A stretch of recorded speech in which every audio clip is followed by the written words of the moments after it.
This is Pet Life Radio. Let's talk pets.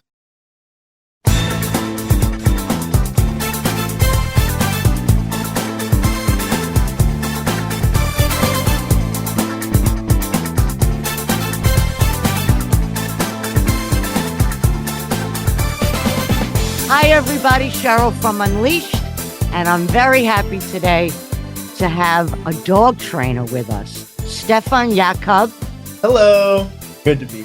I'm so glad you're here because, it's nice to get the other side of the training. Sometimes, you talk to people who've had their dog trained or the celebrity trainers.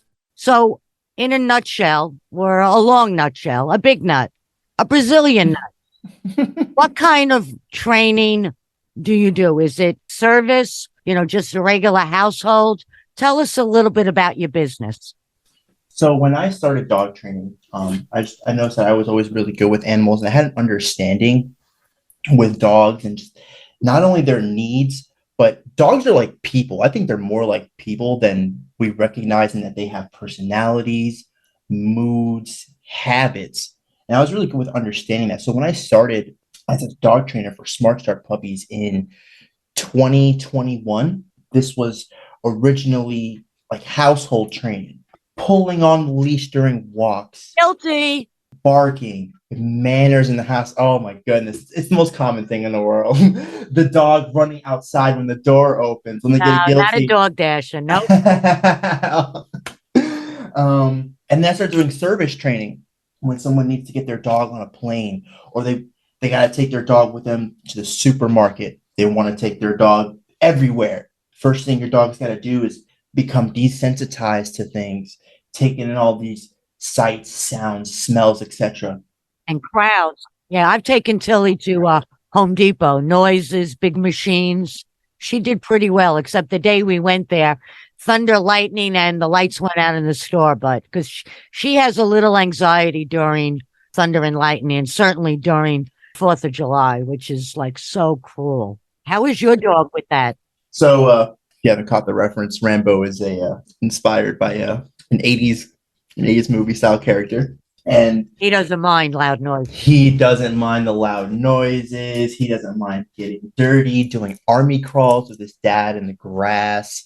We do a whole bunch of just like goofy stuff together. He absolutely adores engaging with me. He's looking at me right now. He's got both of his paws on my lap. He doesn't mind any of that stuff. So when I started doing all the dog training with the service animals, etc., the first thing you got to do is you got to get the dog out of this shell. You got to build up a confidence. And a good way to do that is to lead by example. Befriend this dog. And if they're not following you, another dog is how you do that. And I would bring Rambo to work with me every day, showing this boy all the different kind of dogs he's going to meet, and showing all these dogs who are learning under his wing how to compose themselves in public, how to react when they see another dog sitting, for example, when they see another dog at a crosswalk. These are all little things that I've picked up during the years, and I would love to keep expanding upon. That really is true, because I saw, I don't know where I saw it, maybe online, but I see it with Tilly because she's very sociable. She's very friendly with dogs. She's always never any fights. And dogs better than people because they get over it really quick if there's instantly. But and if you watch them interact, especially during play, there are rules with their play. Mm-hmm.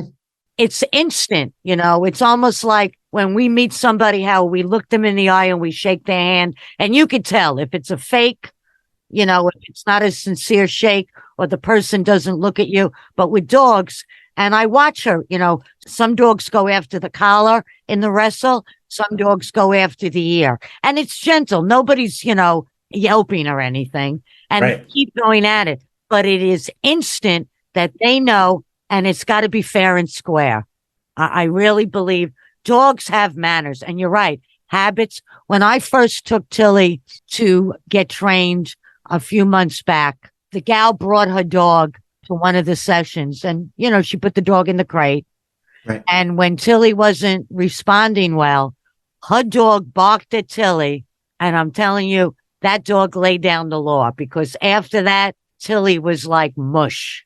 You're right. Yeah. So it Yeah. definitely, And that's not a bad thing either. Like as like the owner of your own dog, you saw like you let that naturally happen. A lot of like I wouldn't say this is like a mistake that dog owners make, and it's micromanaging nature. When I Rambo's a real goofy boy. He's super excited. However, he's like 75 pounds. He's large and hopping around, smiling. Not every dog wants to see that. Tilly was all about it. She was cool with it, and even Tilly was like, "Hey, back off." And Rambo got it. the bigger the better for her. Size Right. doesn't matter for her. It's the dog. Because listen, I go to that dog park every day. I love that dog park. Yeah, it's great. And her ball bounces great there on that grass. But I have seen her at that dog park with other dogs there. No chemistry. Those dogs leave, other dogs come in. I mean, this was in the very beginning, and instant play. There's some dogs she plays with in my neighborhood on the leash. They go crazy. They're best friends, but when they go to the dog park, they don't play. She's out, they have their own clique. Agree. They're on the same wavelength. Yeah, yeah. So what do you think you do? What do you think is the most important thing in training a dog? Like, the first time out, because I'm sure, dogs aren't trained once, twice. I think just like people keep learning, dogs have to keep learning. I'm constantly correcting and trying to reinforce certain things with Tilly. And every day I find out different things that is now I have to address. Like, she's starting to teeth. She brings sticks. Where I live, all these from the palm trees come down. She throws them up in the air. It doesn't matter how big they are, proud. But when she's got that stick in her mouth, her nose isn't into the ground looking to poop. So I have to bring her back in the house, and she knows she gets a treat because I got to get rid of the stick. There's just no two way. The stick has to go, and she allows it. She is more scent driven than treat driven. She'll go do anything for a treat, but scent up in the air, she could tell you where every dog in the neighborhood lives.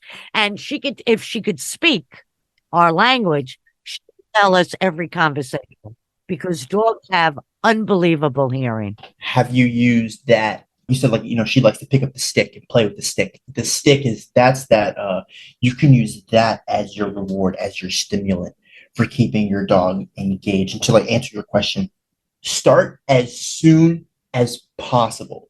Just like raising. I don't have any kids of my own, but I remember my upbringing. I was learning the ropes day one. You know what I'm saying? Obedience, respect, a routine, even. So when I got Rambo, that we have, and perfect. I say to her, tomorrow, because I live alone, so I talk to her and she gives me that side eye. We're going to go to the park after coffee. She only heard park and coffee.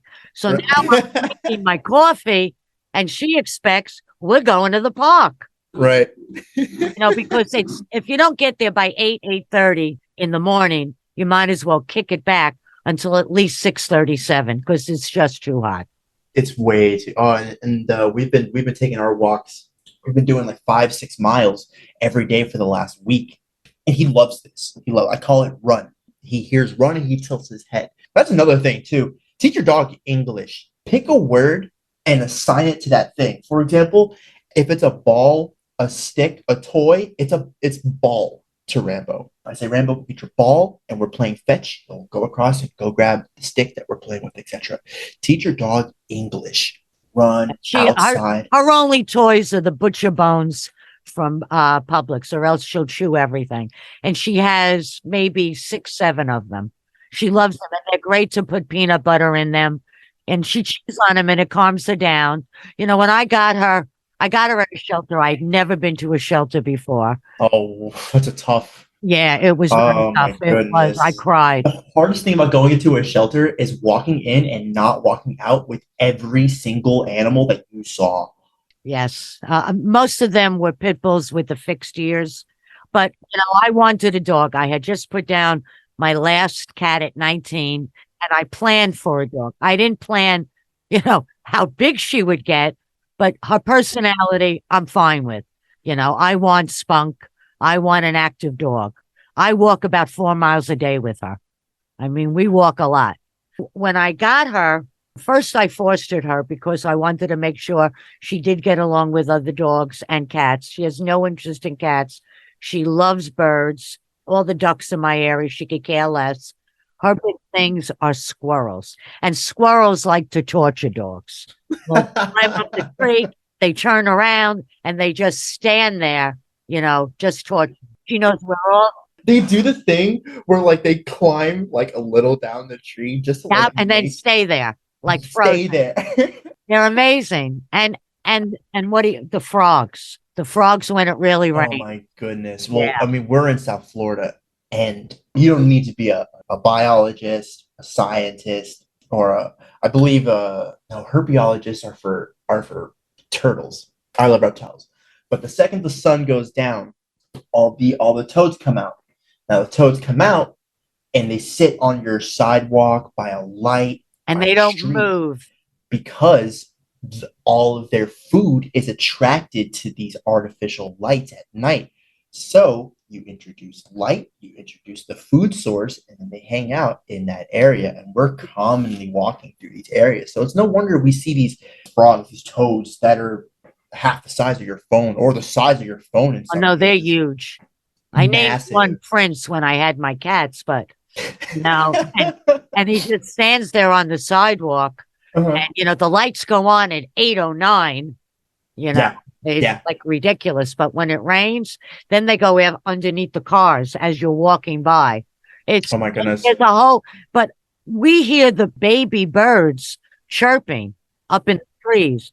It's, she tries to climb the trees, but it's true. The routine, she likes the routine. I mean, Yes. when the grass is wet and we come in, I wipe down her paws. She waits for that.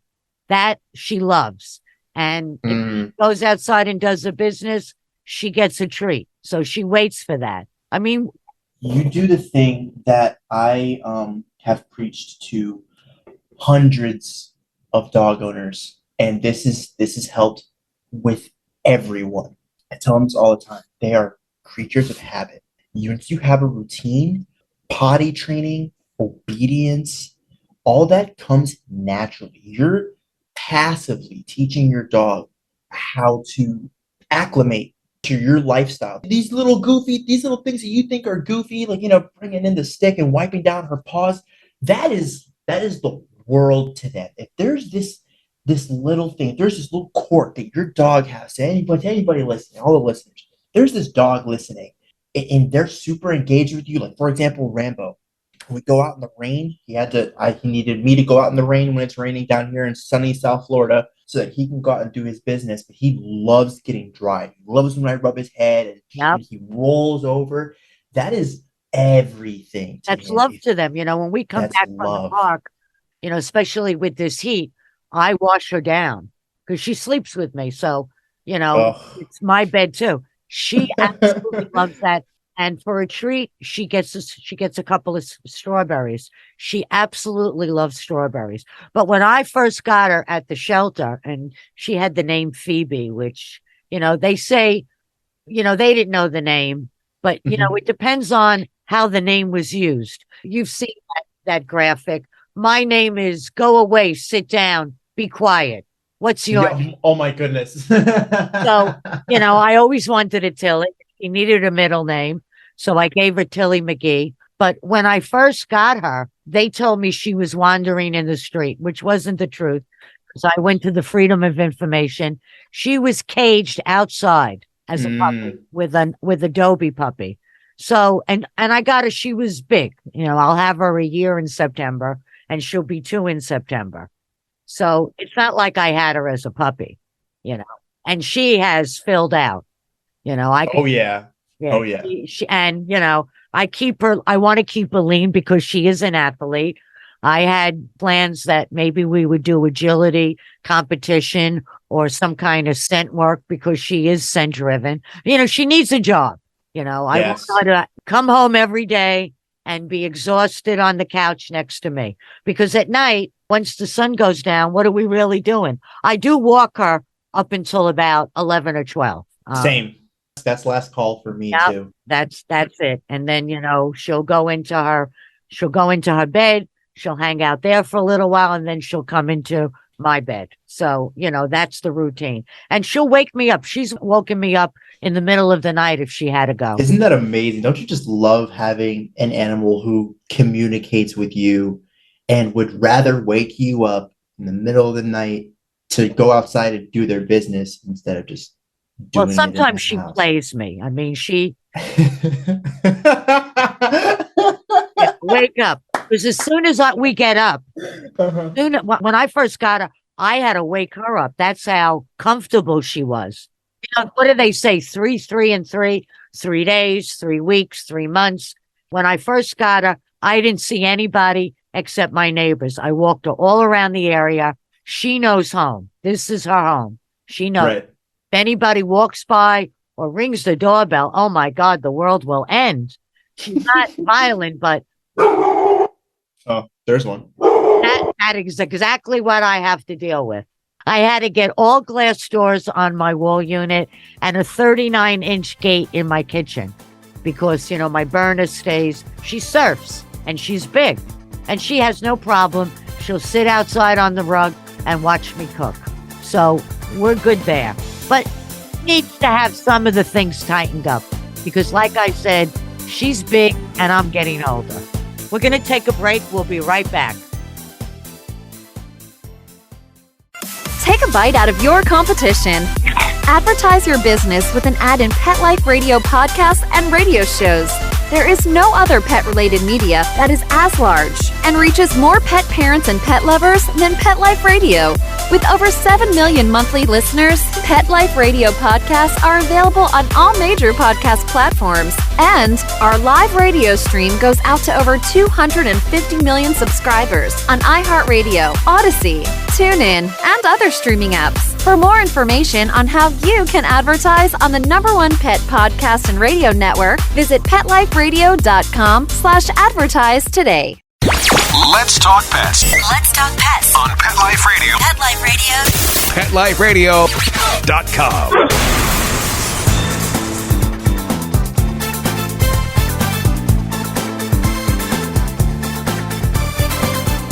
We're back, and today I'm talking with Stephon Yacub. So, getting back to your training, do you come to the house? Do you meet people like at the park, or how do you work it? Both. Every situation is different. Everyone's case is different. Everyone's dog, everyone's relationship is different. Sometimes people just want something simple. Hey, I don't want my dog to jump on people when I have guests. That's my dog. And I'll give you some tips as I go along too. Going for that one, if you don't want your dog jumping up and greeting everyone with the same kind of energy, because a lot of people are guilty of this. I used to do this too. You come home from work and your dog is so excited to see you. It's like you are the Lord himself. Well, we're the world to them. The world, right? And you, oh my God, do we feed this behavior? I get down. I used to pick Rambo up, swing him around. I say to Billy, let's dance. Oh, you see what I'm saying? Dance. And then now you were doing that every day. And that became a routine, like we mentioned before. And now whoever walks through that door gets the exact same reaction. So along with introducing new steps and new trainings and like new rules, it's important for the owner to learn the consistency. So when I was coming home from work after these long hours, I couldn't greet Rambo the way I would before because I didn't want him to jump on anybody. He's very large. He's very strong.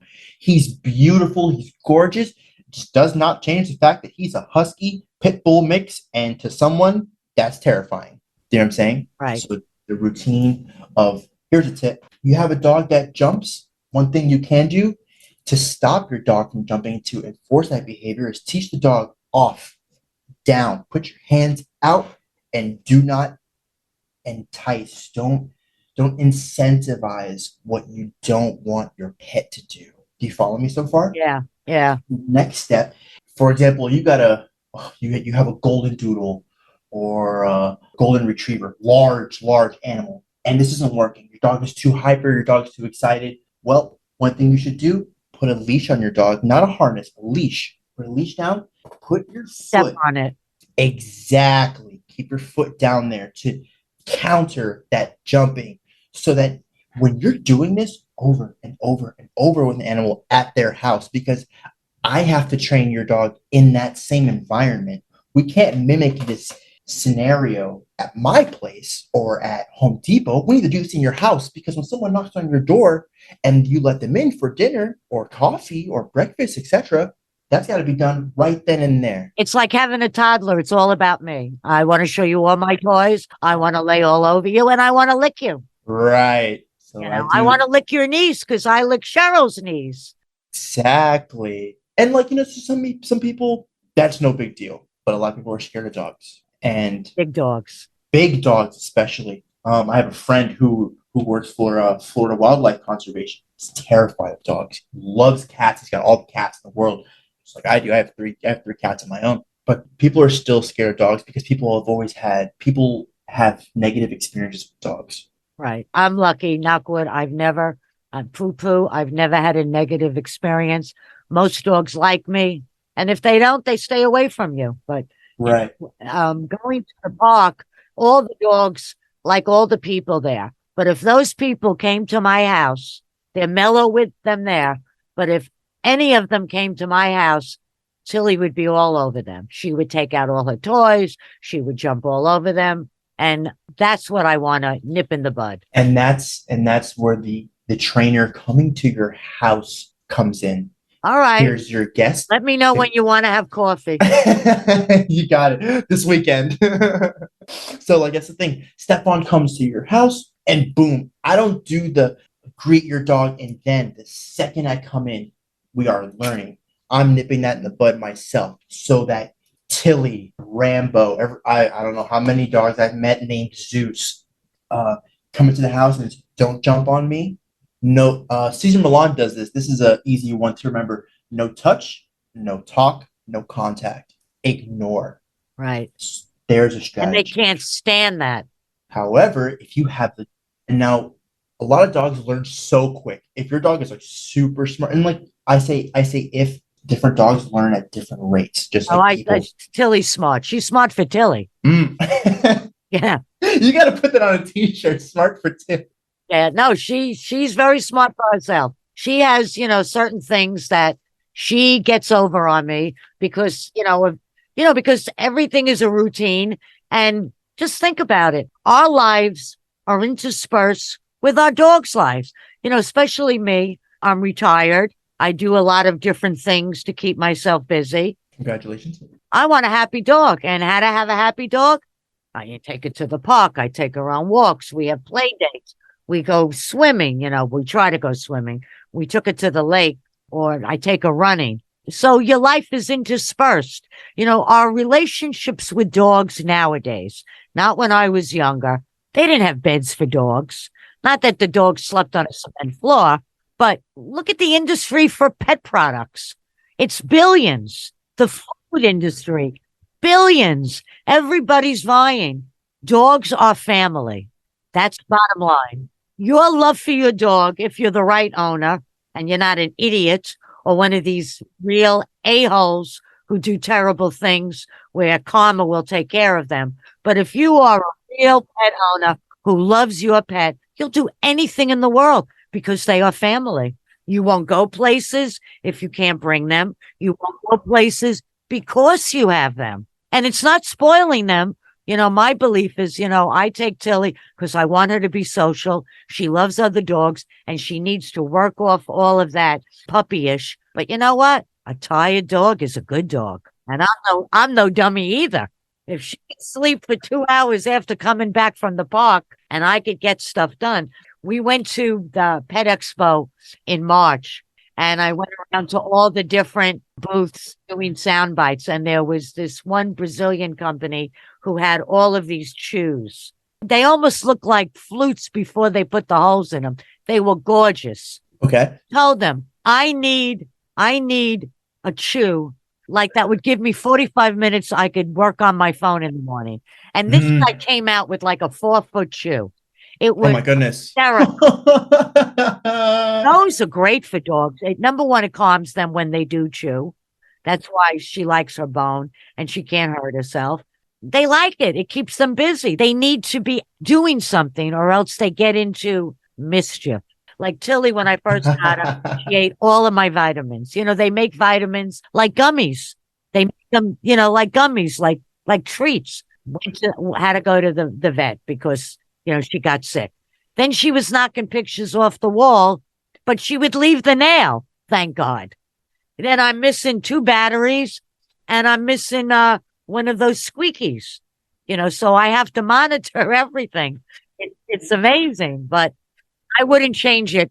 Only thing I would change is because I'm getting older and she's getting stronger, she needs to be well-heeled and well-trained. Like if I snap my fingers, she's got to be in the Marine Corps.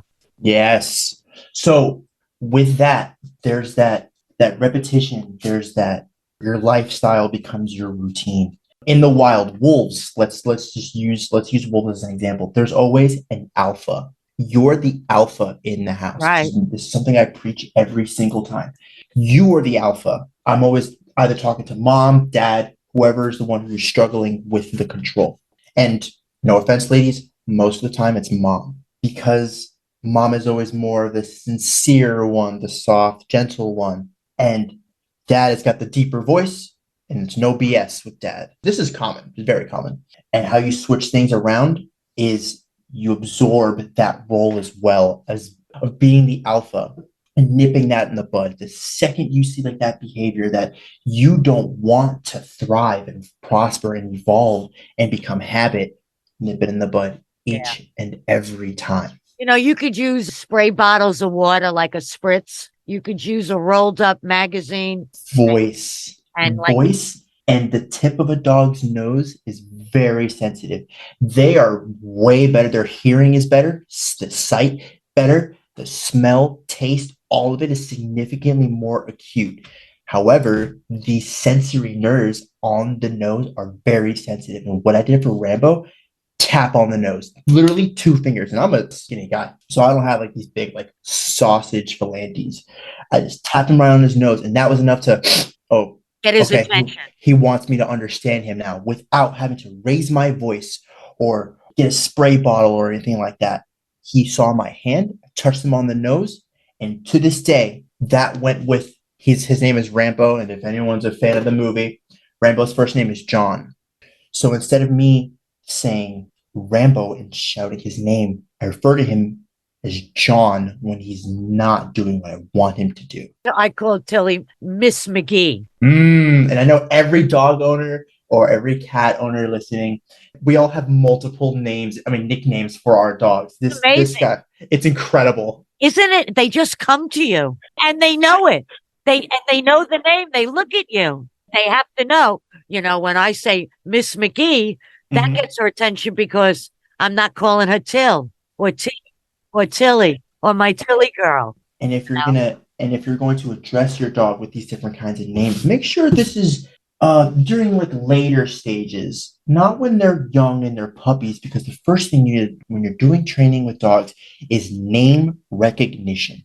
First thing you have to teach your dog is their name. Only refer to them as their name for at least the first 3 to 6 months of their life. That way, they know that Rambo, Tilly, Zeus, John, Taco. Oh, I know a dog named Taco.